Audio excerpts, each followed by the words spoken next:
سټیج باندې موجود ډېر د قدر وړ مشایخ علما او دلته راغلیو ټولو مشرانو ځوانانو کشرانو صاحب مبارک مولیدانو محبینو ټولو ته السلام علیکم ورحمة الله وبرکاته. زه صرف د شکریې دپاره ودرېدم او خدای ده وکړه چې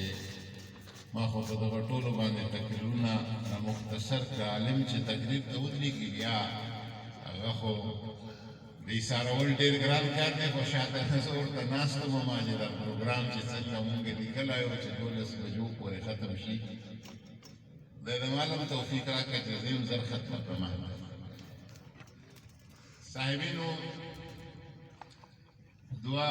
خبرې به زه کول غواړم. یو خو ټولو نه اول د تاسو د راتللو او د حاضرۍ ډېره شکریه او مننه. به طور خاص دلته منګي شریف پیر سے مبارک راغلی دی، د ډاکټر اسماعیل خیلو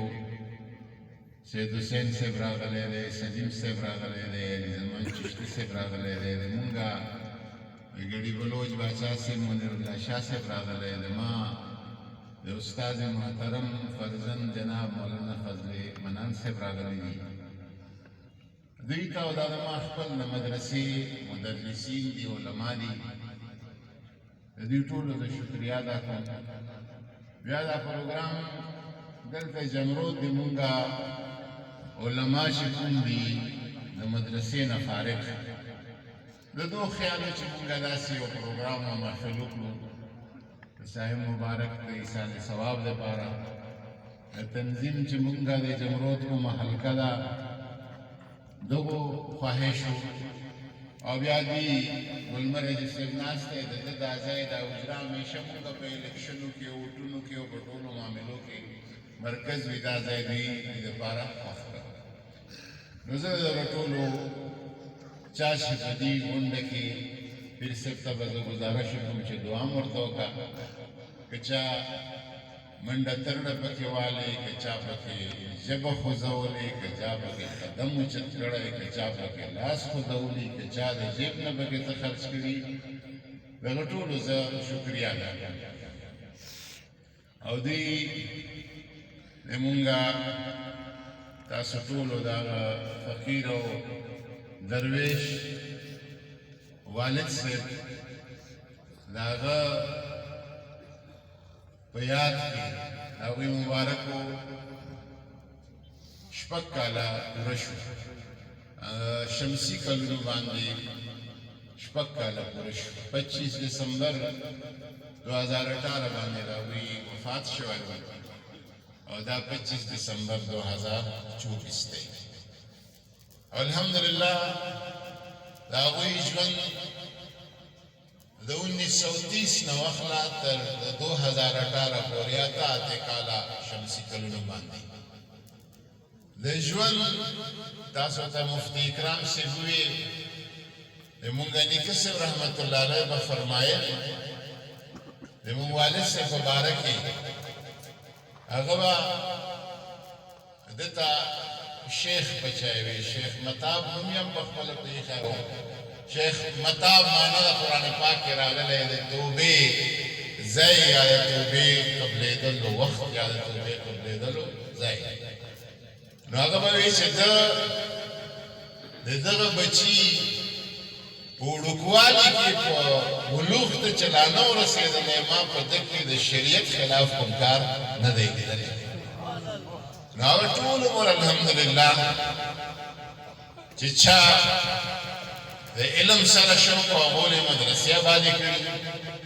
او چې کوم خلک د علم نه پاتې وو هغوی دا تسبیح په لاس کې ورکړي وي او الله او د الله د رسول لارې ورته ښیلې وه او خپله عاجزي هغه سردار علي صاحب تاسو ته په څوک به پرې پوه شوي یا نه په هغه منقبت کې درته ووایي، خپله عاجزي دا وه چې څوک به مونږ سره ملاو شو که سفر کې به حج کې به عمره کې به زیارتونه حجونه یا 250 حجونه کړي زه ورسره په مینا کې ناست وم څوک ورله راغی چې قربان تاسو څومره حجونه کړي نو دا یې دوی خپله چاته نه وایي چې ما دومره حجونه کړي یا دومره ځل راغلی یم چا چې در پوښتنه وکړه د مردان رستم یو مولانا صاحب و نو ورته ویې چې زه خو بچې هر کال راځم او دا دروازه د رب دا دروازه ټکوم یو وخت به خدای دا راولي چې دا دروازه به ماته کلاو شي عاجزي او فقیري او انکساري او تواضع یې دا وه سردار علي صاحب تاسو ته هغه دغه کې وي په هغه منقبت کې چې خلکو ته به وي چې څوک مې ولیده په حج کې عمره کې دلته به څوک ولراله ورته ویلي چې ما سره وعده وکړه چې قیامت په ورځ باندې ته جنت ته ننوځې نو ما لاس به نسي او جنت ته به مې ننباسي دا که څوک دلته ناست دي علما خو په هر شي باندې نکتې راوچتوي چې دا څنګه خبره ده ما لږه موده مخکې څه مبارک دا خبره خو ما ته یاده وه لږه موده مخکې ما یو کتاب کتو لوی محدث دی عبدالرحمن ابن جوزی تقریبا د 200 نه زیات کتابونه هغه لیکلي د علم یو ډېر لوی مستند نوم دی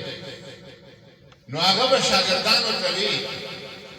زرګونه لکونه شاګردان یې تېر شوي شاګردانو ته به وي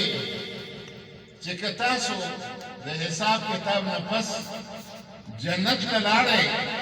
او دا خپل استاد مو په جنت کې بیا نه مونته نو بیا رب ته ووایه چې مونږ هغه استاد هم راپسې راورسوه د څه مبارکه خبره د هغوی هغه گفت او خبره ده د شریعت نه یو خبرې د شریعت نه او د دین نه بهره خبره نه وه هغوی چې کله پیدا شوي وو دا به هر ځای کې وایم د هغوی زمونږه د نیکه صاحب رحمت الله علیه حاجي ګل صاحب رحمت الله علیه د دوی مبارک و د پیدایش تاریخ په هغه راایسته د عربي یو جملې نه یو ټکي نه هغه وخت کې دغه دا وه چې د پیدایش تاریخ د هجري د ابجدو په حساب سره به په یو کلمه یا یو حرف کې راایسته نو هغه کتاب کې مونږ نیکه صاحب لیکلي دي چې دی په فلانکي تاریخ پیدا شو او د ده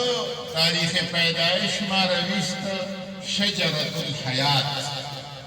د ژوند ونه دا ما د ده تاریخ راویسته څنګه چې خپل والد صاحب فرمایلي ورته الله تعالی همغسې د ژوند ونه پیدا کړې وه او بېشماره خلک چې هغو زړونه مړو هغه یې په ژوند په معنا باندې پوه کړي وو بېشماره خلک چې بېلارې وو هغه خلکو ته یې لار ښودلې ده بېشماره خلک چې بېلمازه وو د ده په رشد او هدایت سره منځونو له راغلي دي چې منځګزاره وو تهجدو له راغلي دي مکمل تقریر کتلو دپاره ویډیو کې لینک باندې کلیک وکړئ او داسې نورو نعتونو او تقریرونو دپاره ځان سره زما یوټیوب چینل سبسکرایب کړئ او د فیسبوک پیج مې ځان سره فالو او لایک کړئ پښتو اسلام یوټیوب چینل پښتو اسلامي